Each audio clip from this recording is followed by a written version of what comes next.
ಕಲಾವಿದರು, ತಂತ್ರಜ್ಞರು ಸೇರಿ ಒಟ್ಟು 600 ಜನರು ಈ ಒಂದು ಹೋಮ ಹವನದಲ್ಲಿ ಭಾಗಿಯಾಗಿದ್ದಾರೆ. ಶುಭ ಕಾರ್ಯಕ್ಕೆ ಹ್ಯಾಟ್ರಿಕ್ ಇರೋ ಶಿವರಾಜ್ ಕುಮಾರ್ ಸೇರಿ ಚಿತ್ರರಂಗದ ಹಲವು ಗಣ್ಯರು ಭಾಗಿಯಾಗಿರುವಂತದ್ದು. ಕಿಚ್ಚ ಸುದೀಪ್ ಸೇರಿ ಹಲವು ನಟ ನಟಿಯರು ಭಾಗಿಯಾಗಿದ್ದಾರೆ. ಇದು ಅವರ ಕುಟುಂಬ. ಸ್ಯಾಂಡಲ್ವುಡ್ ಅಂದ ತಕ್ಷಣ ಕಲಾವಿದರ ಕುಟುಂಬ. ಕಲಾವಿದರ ಕುಟುಂಬದಲ್ಲಿ ಕಲಾವಿದರ ಇಲ್ಲ ಅಂತಂದ್ರೆ ಇಲ್ಲಿ ಮೆರುಗೇಲಿರುತ್ತೆ. ಇದೆಲ್ಲದಕ್ಕೂ ಕೂಡ ಒಗ್ಗಟ್ಟಿನ ಜಪ ಮಾಡಬೇಕಾಗುತ್ತೆ. ದೊಡ್ಡವರ ನೇತೃತ್ವದಲ್ಲಿ, ದೊಡ್ಡ ಹಿರಿಯ ಕಲಾವಿದರ ನೇತೃತ್ವದಲ್ಲಿ ಈ ಒಂದು ಹೋಮವನ್ನು ನಡೆಸಲಾಗ್ತಾ ಇದೆ. ಬೆಳಗ್ಗೆ 8 ಗಂಟೆಯಿಂದ ಪೂಜೆ ಆರಂಭವಾಗಿರುವಂತದ್ದು. ಪೂಜೆಯನ್ನ ಆರಂಭ ಮಾಡಿ ತದನಂತರ ಗಣಪತಿ ಹೋಮ, ಸರ್ಪಶಾಂತಿ, ಈ ರೀತಿಯಾಗಿ ನಾನಾ ರೀತಿಯ ವಿಶೇಷ ಪೂಜೆಯನ್ನ ಸಲ್ಲಿಕೆ ಮಾಡುವ ಮುಖಾಂತರವಾಗಿ ಶುಭ ಕಾರ್ಯಕ್ಕೆ ಹ್ಯಾಟ್ರಿಕ್ ಇರೋ ಶಿವರಾಜ್ ಕುಮಾರ್, ಸುದೀಪ್, ಇನ್ನು ಕೆಲವೊಂದಿಷ್ಟು ಜನ ನಾಯಕ ನಟರಿಗೆ ಆಹ್ವಾನವನ್ನ ಕೊಡಲಾಗ್ತಾ ಇದೆ. ಒಗ್ಗಟ್ಟಾಗಿ ಈಗ Tollywood, Bollywood, Kollywood, Hollywood, Sandalwood ನಮ್ಮ ಚಂದನವನ ಯಾವ ರೀತಿಯಾಗಿ ಬೆಳಗ್ತಾ ಇರಬೇಕು ಅಂತಂದ್ರೆ ಯಾವಾಗ್ಲೂ ಕೂಡ ಸುಗಂಧ ಭರಿತವಾಗಿರಬೇಕು. ಚಂದನವನ ಅಂದ ತಕ್ಷಣ ಇಡೀ ಕನ್ನಡ ಚಿತ್ರರಂಗದ ಕಡೆ ತಿರುಗಿ ನೋಡುವಂತ ಸಾಕಷ್ಟು ಸಿನಿಮಾಗಳನ್ನ ನಾವು ನೋಡಿರ್ತೀವಿ. ಕನ್ನಡ ಚಿತ್ರರಂಗದ ಕಡೆ ತಿರುಗಿ ನೋಡುವ ಹಾಗೆ ಮಾಡಿರುವಂತಹ ಸಿನಿಮಾಗಳು ಸಾಕಷ್ಟಿದೆ. ವರ್ಲ್ಡ್ ನ್ಯಾಷನಲ್ ಲೆವೆಲ್ ಮಟ್ಟಿಗೆ ನಮ್ಮ ಕನ್ನಡ ಚಿತ್ರರಂಗ ರೀಚ್ ಆಗಿದೆ. ನಮ್ಮ ಕನ್ನಡ ಚಿತ್ರರಂಗದ ನಟ ನಟಿಯರು ಬೇರೆ ಭಾಷೆಗಳಲ್ಲಿ ಮಿಂಚುತ್ತಾ ಇದ್ದಾರೆ. ಆದ್ರೆ ನಮ್ಮ ಸ್ಯಾಂಡಲ್ವುಡ್ ನಲ್ಲಿ ಈ ರೀತಿಯಾದಂತಹ ಒಂದು ಸಾಲು ಸಂಕಷ್ಟದ ವಿಚಾರವಾಗಿ ಎಲ್ಲರೂ ಕೂಡ ತಲೆ ಕೆಡಿಸ್ಕೊಳ್ಳುವಂತ ರೀತಿ ಮಾಡಾಗಿತ್ತು. ಆದ್ರೆ ಈಗ ಈ ಶುಭ ಕಾರ್ಯ ಮಾಡುವ ಮುಖಾಂತರವಾಗಾದ್ರೂ ಕೂಡ ಸಂಕಷ್ಟಗಳು ನಿವಾರಣೆ ಆಗುತ್ತಾ?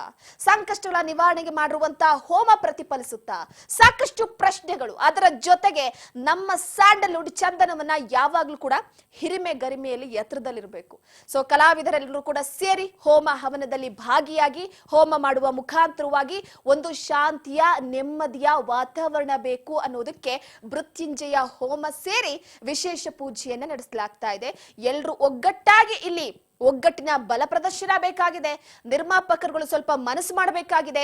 ಹೊಸ ಸಿನಿಮಾ ನಟರಿಗೆ ಅವಕಾಶ ಸಿಗಬೇಕಾಗಿದೆ. ಹೊಸ ಕಾನ್ಸೆಪ್ಟ್ ಮುಖಾಂತರವಾಗಿ ಸಿನಿಮಾ ಬರಬೇಕಾಗಿದೆ. ಹಂತವಾಗಿ ಸಿನಿಮಾ ಮೇಲೋಗ್ಬೇಕಾಗಿದೆ.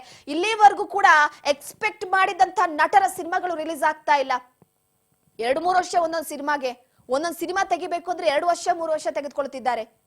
ಅಭಿಮಾನಿಗಳು ಯಾವಾಗಪ್ಪ ನಮ್ಮ ನೆಚ್ಚಿನ ನಟರ ಸಿನಿಮಾ ಬರುತ್ತೆ ಅಂತ ಕಾತುರತೆಯಿಂದ ಕಾದು ಕುಳಿತಿದ್ದಾರೆ. ಸೊ ಸ್ಯಾಂಡಲ್ವುಡ್ಗೆ ಈಗ ಸದ್ಯದ ಮಟ್ಟಿಗೆ ಹೋಮ ಹವನ ಮಾಡುವ ಮುಖಾಂತರವಾಗಿ ಸಂಕಷ್ಟಗಳ ಸರಮಾಲೆ ನಿವಾರಣೆ ಆಗ್ಲಿ ಅಂತ ಈಗ ಒಂದು ಕಡೆ ಪಣತೊಟ್ಟಿ ಎಲ್ಲಾ ಕಲಾವಿದರು ಕೂಡ ಕಲಾವಿದರ ಸಂಘದಿಂದ ಪೂಜೆಯನ್ನ ನಡೆಸಿರುವಂತದ್ದು. ಬೆಳಗ್ಗೆಯಿಂದಲೂ ಕೂಡ ಪೂಜೆಯನ್ನ ನಡೆಸಿ ಸದ್ಯದ ಮಟ್ಟಿಗೆ ಏನಪ್ಪಾ ಅಂತಂದ್ರೆ ಮಾತು ಕೇಳಿ ಬರ್ತಾ ಇತ್ತು. ಇಡೀ ನಮ್ಮ ಕರ್ನಾಟಕದಲ್ಲಿ ಏನಾಗ್ತಾ ಇದೆ ಸ್ಯಾಂಡಲ್ವುಡ್ಗೆ, ಯಾಕೆ ಹಿಂಗ್ ಆಗ್ತಾ ಇದೆ?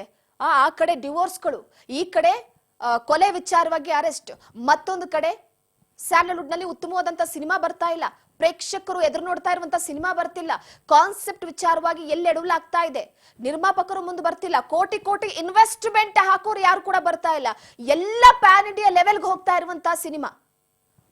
ಪಂಚಭಾಷೆ ಇತ್ತೀಚೆಗೆ ನೋಡಿ 7-8 ಭಾಷೆಲೆಲ್ಲ ಕೂಡ ರಿಲೀಸ್ ಆಗ್ತಾ ಇದೆ. ಬಹಳ ಖುಷಿ ವಿಚಾರ ಇದೆಲ್ಲ. ಇಂತಹ ಸಂದರ್ಭದಲ್ಲಿ ಪ್ರೊಡ್ಯೂಸ್ ಮಾಡೋರು ಕೂಡ, ಬಂಡವಾಳ ಹಾಕೋರು ಕೂಡ ಅಗತ್ಯವಾಗಿರುತ್ತೆ. ಬಂಡವಾಳ ಹಾಕೋರೇ ಇಂದೇಟನ್ನ ಹಾಕಿದ್ರು ಅಂದ್ರೆ ಯಾರು ಮುಂದೆ ಬರ್ತಾರೆ? ಕಥೆಗಳ ಆಯ್ಕೆಯ ವಿಚಾರವಾಗಿ, ಸಿನಿಮಾಗಳನ್ನ ಬೇರೆ ದೇಶಕ್ಕೆ, ಬೇರೆ ಭಾಷೆಗೆ ಕನ್ವರ್ಟ್ ಮಾಡುವ ವಿಚಾರವಾಗಿ ಎಲ್ಲದರಲ್ಲೂ ಕೂಡ ನಮ್ಮ ಸ್ಯಾಂಡಲ್ವುಡ್ ಏನ್ ಕಮ್ಮಿ ಇಲ್ಲ. ಈಗ ಸ್ಯಾಂಡಲ್ವುಡ್ ಕಡೆ ಎಲ್ಲರೂ ಕೂಡ ತಿರುಗಿ ನೋಡೋ ಆಗೋ ರೀತಿ. ಆದ್ರೆ 4 ವರ್ಷದಿಂದ ಏನಾಗ್ತಿದೆ ಅನ್ನುವಂಥದ್ದು ಸದ್ಯಕ್ಕೆ ಪ್ರಶ್ನೆ. ಈ ಬಗ್ಗೆ ಮತ್ತಷ್ಟು ಅಪ್ಡೇಟ್ ಕೊಡ್ತಾ ಹೋಗ್ತಾರೆ ನಮ್ಮ ಪ್ರತಿನಿಧಿ ನ್ಯೂಸ್ ಡೆಸ್ಕ್ ಇಂದ ನೇರ ಸಂಪರ್ಕದಲ್ಲಿದ್ದಾರೆ ಯತೀಶ್ ಅವರು. ಯತೀಶ್, ಪ್ರಮುಖವಾಗಿ ಗಮನಿಸುವಂತದ್ದಾದ್ರೆ ಸ್ಯಾಂಡಲ್ವುಡ್ಗೆ 4 ವರ್ಷದಿಂದ ಏನ್ ಗ್ರಹಣ ಬಡಿದು ಬಿಟ್ಟಿದೆಯಪ್ಪ ಅನ್ನುವಂತ ಒಂದು ಪ್ರಶ್ನೆ. ಸಾಕಷ್ಟು ಸಾಲು ಸಂಕಷ್ಟಗಳು, ಸಾಲು ಆರೋಪಗಳು, ಆಪಾದನೆಗಳು ಕೇಳಿ ಜನರೆಲ್ಲರೂ ಕೂಡ ಏನಾಗ್ತಿದೆ ಸ್ಯಾಂಡಲ್ವುಡ್ಗೆ ಅನ್ನುವಂತ ಪ್ರಶ್ನೆ ಮನೆ ಮಾಡಿತ್ತು. ಈಗ ಹೋಮ ಹವನದ ಮುಖಾಂತರವಾಗಿ ಆ ಸಂಕಷ್ಟಕ್ಕೆ ಫುಲ್ ಸ್ಟಾಪ್ ಇಡೋದಕ್ಕೆ ಮುಂದಾಗಿರುವಂತದ್ದು. ಈ ಬಗ್ಗೆ ಅಪ್ಡೇಟ್ ಕೊಡೋದಾದ್ರೆ ಎಸ್ ರೂಪಾ, ಒಂದು ಕ್ಲಾರಿಫೈ ಮಾಡ್ತೀನಿ. 4 ವರ್ಷದಿಂದ ಏನಿಲ್ಲ, ಆಕ್ಚುಲಿ ಒಂದು 2 years ಅಂತ ಹೇಳ್ಬೋದು.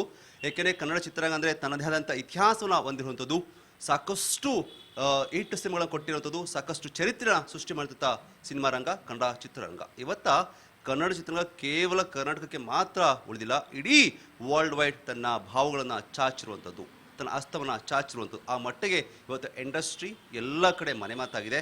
ನೀವು ಒಂದನ್ನು ಗಮನಿಸ್ಕೊಂಡು ಹೋಗೋದಾದರೆ ಸಾಕಷ್ಟು ಸಿನಿಮಾ ಇಂಡಸ್ಟ್ರಿ ಇವತ್ತು ಮುಚ್ಕೊಂಡು ಹೋಗ್ತಾ ಇದ್ದೇವೆ. ನೀವೆಲ್ಲ ನಾರ್ತಲ್ಲಿ ನೋಡಿದ್ರೆ ಆದರೆ ಯಾವುದರ ಇಂಡಸ್ಟ್ರಿ ಇದೆ ಅದೆಲ್ಲದೂ ಕೂಡ ಮುಚ್ಕೊಂಡು ಹೋಗ್ತಾ ಇದೆ. ಏಕೆಂದರೆ ಅಲ್ಲಿನ ಭಾಷೆ ಅಭಿಮಾನ ಕಡಿಮೆ ಆಗ್ತಿರೋದು, ಸಿನಿಮಾ ರಂಗದ ಮೇಲಿನ ಅಭಿಮಾನ ಕಡಿಮೆ ಆಗ್ತಿರೋದು, ಬೇರೆ ಬೇರೆ ಸಿನಿಮಾಗಳು ಆ ಸಿನಿಮಾ ರಂಗದ ಮೇಲೆ ಒಂದಷ್ಟು ಏನು ಒತ್ತಡ ಹಾಕಿರುವಂಥದ್ದು ಎಲ್ಲ ನೋಡ್ತಾ ಇದ್ರೆ ಅಲ್ಲಿ ಕಡಿಮೆ ಆಗ್ತದೆ. ಆದರೆ ಕರ್ನಾಟಕದಲ್ಲಿ ಅಥವಾ ಸೌತಲ್ಲಿ ಅಥವಾ ಬಂದಾಗ ಭಾರತ ಅಂತ ಬಂದಾಗ ನಮ್ಮ ಕನ್ನಡ ಚಿತ್ರರಂಗ ತನ್ನದೇ ಆದಂಥ ಇತಿಹಾಸ ಹೊಂದಿದೆ. ಯಾವತ್ತಿಗೂ ಕೂಡ ಟಾಪ್ ಅಲ್ಲಿ ನಿಂತಿರುವಂಥ ಚಿತ್ರರಂಗ.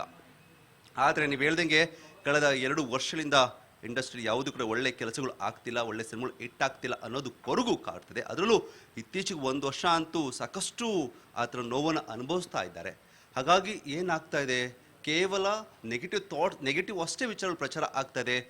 ಪಾಸಿಟಿವ್ ಆಗಿರುವಂಥ ಸಿನಿಮಾಗಳು ಸಿನಿಮಾಗಳು ಹಿಟ್ ಆಗ್ತಿಲ್ಲ, ಪಾಸಿಟಿವ್ ವಿಚಾರಗಳು ಬರ್ತಿಲ್ಲ ಅನ್ನೋದು ಎಲ್ಲರನ್ನು ಕಾಡ್ತಾ ಇತ್ತು. ಅದಕ್ಕೆ ಸಂಬಂಧಪಟ್ಟಂತೆ ಇವತ್ತು ಹೋಮ ಹವನ ಪೂಜೆನ ಕೂಡ ಮಾಡ್ತಾ ಇರುವಂಥದ್ದು ನೀವು ನೋಡ್ತಿರ್ಬೋದು. ಕಲಾವಿದರ ಸಂಘದಲ್ಲಿ ಇವತ್ತು ಎಲ್ಲ ಕೆಲಸವನ್ನು ಚಿತ್ರರಂಗದ ಹಿರಿಯರು ಗಣ್ಯರು ಮಾಡ್ತಾ ಇದ್ದಾರೆ. ಸಾಕಷ್ಟು ಅಂದರೆ ಏನಾಗುತ್ತೆ ರೂಪ, ನಾವೆಲ್ಲ ಪ್ರಯತ್ನ ಪಡ್ತಾ ಇರ್ತೀವಿ, ಒಳ್ಳೊಳ್ಳೆ ಸಿನಿಮಾಗಳು ಬರ್ತಾ ಇರುತ್ತೆ. ಆದರೆ ಇಂಥ ಸಮಯದಲ್ಲೂ ಕೂಡ ಸಿನಿಮಾ ಹಿಟ್ ಆಗ್ತಿಲ್ಲ ಅಂದಾಗ ಅಥವಾ ಚಿತ್ರರಂಗ ಬೇರೆ ಥರನೇ ಆಗ್ತಿದೆ ಅಂತ ಅಂದಾಗ ನಾವು ದೇವರ ಮೊರೆ ಹೋಗ್ತೀವಿ. ಯಾವಾಗ ಮನುಷ್ಯರ ಕೈಲೆಲ್ಲ ಕೈ ಜಾರಿ ಹೋಗ್ತಾಯಿದೆ ಅಂದಾಗ ನಾವು ದೇವರ ಮೊರೆ ಹೋಗ್ತೀವಿ. ವೆಂಕಟ ಬಂದಾಗ ಏನೋ ಕಷ್ಟ ಬಂದಾಗ ವೆಂಕಟರಮಣ ಅಂತ ಹೇಳ್ತೀವಲ್ಲ, ಆ ಥರ. ಸೊ ನಾವು ಈಗ ದೇವರ ಮೊರೆ ಹೋಗಿರುತ್ತದೆ ಒಂದಷ್ಟು ಅದು ಮನಸ್ಸಿಗೆ ಶಾಂತಿಯನ್ನು ಕೊಡುತ್ತೆ, ಮನಸ್ಸಿಗೆ ಖುಷಿಯನ್ನು ಕೊಡುತ್ತೆ. ಅಯ್ಯೋ ಪೂಜೆ ಮಾಡಿದ ತಕ್ಷಣ ಎಲ್ಲ ಆಗುತ್ತೆ ಅಂತ ಹೇಳೋಕ್ಕಾಗಲ್ಲ, ಎಲ್ಲ ಬರುತ್ತೆ ಅಂತ ಹೇಳೋಕ್ಕಾಗಲ್ಲ. ಅಂದರೆ ಒಂದಷ್ಟು ಪಾಸಿಟಿವ್ ವೈಬ್ಸ್ ನಮ್ಮಲ್ಲಿ ಕ್ರಿಯೇಟ್ ಆಗುತ್ತೆ. ಆ ಪಾಸಿಟಿವ್ ವೈಬ್ಸ್ ಕ್ರಿಯೇಟ್ ಆದಾಗ ಸಿನಿಮಾಗಳು ತಾನಾಗೆ ಇನ್ನೂ ಜನರನ್ನು ತಲುಪೋದಕ್ಕೆ ಪ್ರಯತ್ನ ಆಗ್ತವೆ. ಅದಕ್ಕೆ ಸಾಕಷ್ಟು ಉದಾಹರಣೆಗಳು ನಡೀತಾ ಇರೋದನ್ನ ನಾವು ಗಮನಿಸಬೇಕಾಗತ್ತೆ. ಒಟ್ಟಿನಲ್ಲಿ ಇವತ್ತು ಏನಂತಂದರೆ ಎಲ್ಲರೂ ಕೂಡ ಚಿತ್ರರಂಗದ ಗಣ್ಯರ ಸಮ್ಮುಖದಲ್ಲಿ ಇವತ್ತ ಈ ಒಂದು ಕಾರ್ಯಕ್ರಮ, ಒಂದು ಹೋಮ ಹವನದ ಪೂಜೆಯ ಕಾರ್ಯಕ್ರಮ ನಡೀತಾ ಇದೆ. ಅದಕ್ಕೆ ದೊಡ್ಡಣ್ಣವರ ಸಾರಥ್ಯವನ್ನು ವಹಿಸ್ಕೊಂಡಿರುತ್ತದೆ. ಇವತ್ತು ನೋಡ್ತಿರ್ಬೋದು ವಿಜುವಲ್ಸಲ್ಲಿ, ನೀವು ದೃಶ್ಯಗಳು ನೋಡ್ತಾ ಇದ್ರೆ ದೊಡ್ಡಣ್ಣ ಮತ್ತು ದಂಪತಿಗಳು ಕೂತ್ಕೊಂಡು ಪೂಜೆ ಮಾಡ್ತಾ ಇರೋದು. ಇಲ್ಲಿ ಯಾವುದೇ ರೀತಿ ಸಂಕಷ್ಟ ಬರಬಾರ್ದು, ಸಿನಿಮಾಗಳು ಚೆನ್ನಾಗಿ ಆಗಬೇಕು, ನಮ್ಮ ಚಿತ್ರರಂಗ ಮತ್ತೆ ಹಳೆಯ ವೈಭವನ ಪಡ್ಕೋಬೇಕು ಅನ್ನೋ ಒಂದು ವಿಚಾರವನ್ನು ಇಟ್ಕೊಂಡು ಇವತ್ತ ಎಲ್ಲರೂ ಕೂಡ ಈ ಪೂಜೆಯಲ್ಲಿ ಭಾಗಿ ಆಗ್ತಾ ಇದ್ದಾರೆ. ಇನ್ನೇನು ಆಟ್ರಿಕ್ ಹೀರೋ ಶಿವರಾಜ್ ಕುಮಾರ್ ಕೂಡ ಬರ್ತಾರೆ ಅಂತ ಹೇಳಲಾಗ್ತದೆ. ಈಗಾಗಲೇ ಪ್ರೇಮ್ ಅವರು ಅಲ್ಲಿ ಬಂದಿರುವಂಥದ್ದು, ಈ ಪೂಜೆಯಲ್ಲಿ ಭಾಗವಹಿಸಿದ್ದಾರೆ. ಸುದೀಪ್, ಗಣೇಶ್ ಇವರೆಲ್ಲ ಸೇರಿದಂತೆ ಎಲ್ಲರಿಗೂ ಕೂಡ ಆಹ್ವಾನವನ್ನು ಕಳಿಸ್ಕೊಟ್ಟಿದ್ದಾರೆ. ಎಲ್ಲರೂ ಕೂಡ ಪೂಜೆಯಲ್ಲಿ ಭಾಗಿ ಆಗ್ಬೋದು ಅನ್ನೋ ನಿರೀಕ್ಷೆ ಕೂಡ ಇದೆ. ಒಟ್ಟಾರೆ ಏನಂತಂದ್ರೆ ಈ ಥರ ಕೆಲಸಗಳು ಆಗಬೇಕಾಗತ್ತೆ. ಎಲ್ಲರೂ ಒಂದ್ಸಲ ಅನ್ಕೋಬಹುದು, ಏನಪ್ಪ ಪೂಜೆ ಮಾಡಿದ ತಕ್ಷಣ ಸಿನಿಮಾ ಬಂದ್ಬಿಡ್ತಾರಾ, ನೀವು ಒಳ್ಳೆ ಸಿನಿಮಾ ತೆಗಿರಿ, ಸಿನಿಮಾ ಬಂದೇ ಬರ್ತಾರೆ ಅಂತ ಹೇಳ್ಬೋದು. ಅಫ್ಕೋರ್ಸ್ ಅದು ಕೂಡ ಸತ್ಯವಾದ ಮಾತೇನೆ. ಅಂದರೆ ನಾವು ಒಳ್ಳೆ ಸಿನಿಮಾಗಳು ಮಾಡಿದಾಗ ಜನರು ಬಂದೇ ಬರ್ತಾರೆ ಅನ್ನೋದಕ್ಕೆ ಸಾಕಷ್ಟು ಉದಾಹರಣೆಗಳು ನಮ್ಮ ಕನ್ನಡ ಚಿತ್ರದಲ್ಲಿ ಇದೆ. ಏಕೆಂದರೆ ನೀವು ಒಳ್ಳೊಳ್ಳೆ ಕಂಟೆಂಟ್ ಸಿನಿಮಾಗಳು, ಒಳ್ಳೊಳ್ಳೆ ಸೂಪರ್ ಸ್ಟಾರ್ ಸಿನಿಮಾಗಳು ಬಂದಾಗ ಡೆಫಿನೆಟ್ಲಿ ಆ ಸಿನಿಮಾಗಳು ಸೂಪರ್ ಡೂಪರ್ ಹಿಟ್ ಆಗಿರೋದನ್ನ ನಾವು ಕಣ್ಣಾರೆ ನೋಡಿದ್ದೀವಿ. ಆದರೆ ಅದರ ಜೊತೆಗೆ ಕೂಡ ಈ ಪೂಜೆ ಪುನಸ್ಕಾರ ಯಾಕೆ ಅನ್ನೋರಿಗೆ ಬೇಕಿದೆ. ಯಾಕೆ ಅಂತಂದರೆ ಇಂತಹ ಪೂಜೆ ಪುನಸ್ಕಾರ ಇದ್ದಾಗ ಒಂದು ಎಲ್ಲ ಕಡೆ ಒಂದು ಒಳ್ಳೆಯ ರೀತಿಯಂಥ ವಾತಾವರಣ ಕ್ರಿಯೇಟ್ ಆಗುತ್ತೆ, ಒಂದು ಪಾಸಿಟಿವ್ ವೈಬ್ಸ್ ನಮ್ಮಲ್ಲೂ ಕೂಡ ಬರುತ್ತೆ, ಹೊಸ ಚೈತನ್ಯ ಬರುತ್ತೆ ಅನ್ನೋ ನಿರೀಕ್ಷೆ ಇಟ್ಟುಕೊಂಡು ಇವತ್ತು ಪೂಜೆನ ಮಾಡ್ತಾ ಇದ್ದಾರೆ. ರೂಪಾ, ಎಸ್, ಥ್ಯಾಂಕ್ ಯು ನಿಮ್ಮೆಲ್ಲ ಮಾಹಿತಿಗಾಗಿ ಯತೀಶ್. ಎಸ್, ಪ್ರಮುಖವಾಗಿ ಒಂದು ಕಡೆ ಈಗಾಗಲೇ ಸದ್ಯದ ಮಟ್ಟಿಗೆ ಸ್ಯಾಂಡ್ಲ್ವುಡ್ನಲ್ಲಿ ಏನಾಗ್ತಾ ಇದೆ, ಸಾಲು ಸಾಲು ಸರಮಾಲೆಗಳ ವಿಚಾರಕ್ಕೆ ಆ ಸಂಕಷ್ಟ ನಿವಾರಣೆಗೋಸ್ಕರ ಈಗ ಹೋಮ ಹವನದ ಮುಖಾಂತರವಾಗಿ ಎಲ್ಲ ಸಂಕಷ್ಟಗಳು ಹೇಗೆ ಬಿರುಗಾಳಿಯ ರೀತಿ ಬಂತೋ ಅದೇ ರೀತಿಯಾಗಿ ವಾಪಸ್ ಹೋಗ್ಬಿಡ್ಲಿ ಅನ್ನುವಂಥ ವಿಚಾರವಾಗಿ ಇಡೀ ಸ್ಯಾಂಡ್ಲ್ವುಡ್ನ ನಟ ನಟಿಯರೆಲ್ಲರೂ ಒಗ್ಗಟ್ಟಾಗಿ ಪ್ರಮುಖವಾಗಿ ಸದ್ಯದ ಮಟ್ಟಿಗೆ ಈ ಒಂದು ಹೋಮ ಹವನವನ್ನ ಮಾಡಿಸ್ತಾ ಇರುವಂತ